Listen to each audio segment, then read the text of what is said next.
You know, I've admitted before about alarm clock phobia. Okay, so maybe my fear of that one particular alarm clock isn't quite to the level of phobia, but let me explain something about fears. We all encounter them, and they are not always what they seem. For example, being afraid of heights. For those of us with this fear, they are probably not afraid of being high up, but afraid of falling from a high place. You wouldn't. Actually, falling's not too bad. The real problem is that when you are falling, uh, never mind. I'm not going to give you that chance. So there are other fears. Now, fears can be good. For example, if they give you a healthy respect of danger and they give you wisdom to stay out of that danger. Of course, fear is bad if it controls you or takes away your sense of reason, like becomes irrational, or it takes your peace away, maybe causing anxiety or distress. When it becomes like that, again, it's more of what we would call phobia. But sometimes people do need a little bit of fear, rational fear, healthy fear, to realize danger and to move towards safety. Let's talk about nyctophobia. So this is totally dark. For me, anyway. Have you ever been totally in the dark? Does darkness bother you? Are you scared too? Now, you may think that is silly, but you know the fear of the dark is pretty common. Now, most learn to deal with it, but complete darkness, I bet, would still be a challenge to most of us. I think so. Yeah, it's pretty dark in here, by the way. Close to completely dark in here.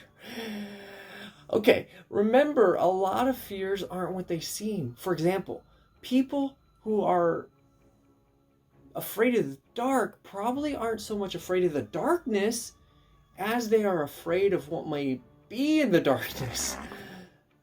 Did you hear that by any chance? Are you in a dark spot or? All right, or they're afraid of the unknown, and sometimes our imagination gets the best of us. Yeah, that's what it is. My imagination. I mean, your imagination. Yep. Yeah, you're just it's just your imagination there.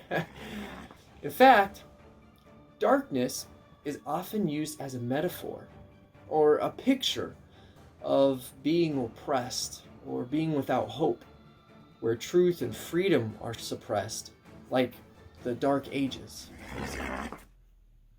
Did you know that the Bible tells us about spiritual darkness? Again, it's a picture. To be in spiritual darkness is a terrible place to be, because it means we do not see or understand the truth, and that darkness is used against us by those who love darkness, those who love the cover of darkness in order to rob, kill, and destroy. Those like the devil, who want to keep us from God, who want us to be overtaken by fear and want us to be destroyed. But there's light. There's light even in the darkest of situations. Now, having a little light can be scary too, because you may see just enough to think that you're seeing something scary, very scary.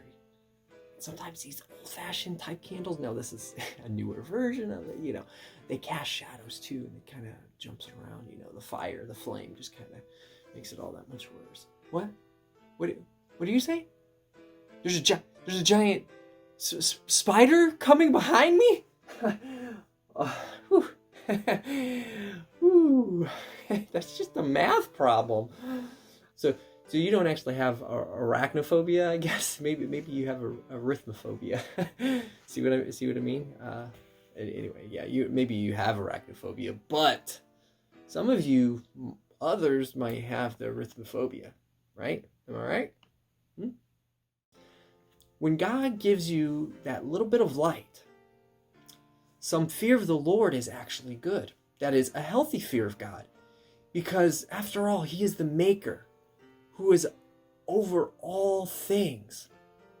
A healthy fear of God helps us to humble ourselves before Him. God wants you to realize that He holds your fate, your life in His hands, so that you will be humble before Him and seek more of His light. Instead of ignoring the darkness we are in, or denying that He is real, or maybe believing terrible lies about God and actually fighting Him or running from Him, yeah, it's fight or flight. Yeah, that's a real thing. Yeah, But when you see the light in your darkness, instead know that God is giving the light, and have a healthy fear and seek more light.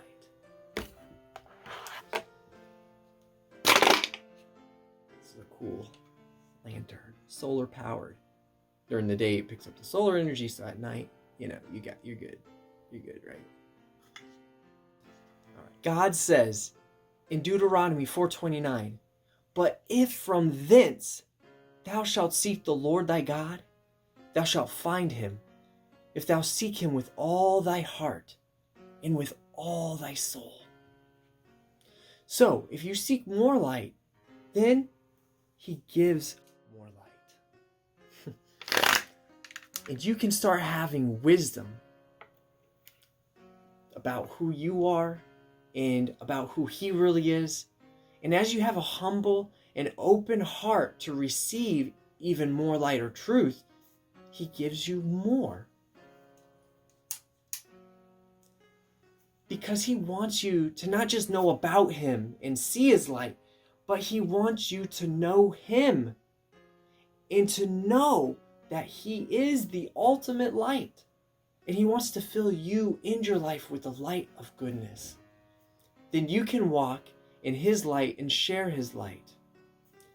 Hebrews 11:6 says this, "But without faith it is impossible to please Him. For he that cometh to God must believe that He is, and that He is a rewarder of them that diligently seek Him." Welcome to our series, Into the Light, where we will discover the light of truth that God is sharing with you so that you can know Him and make Him known. God bless.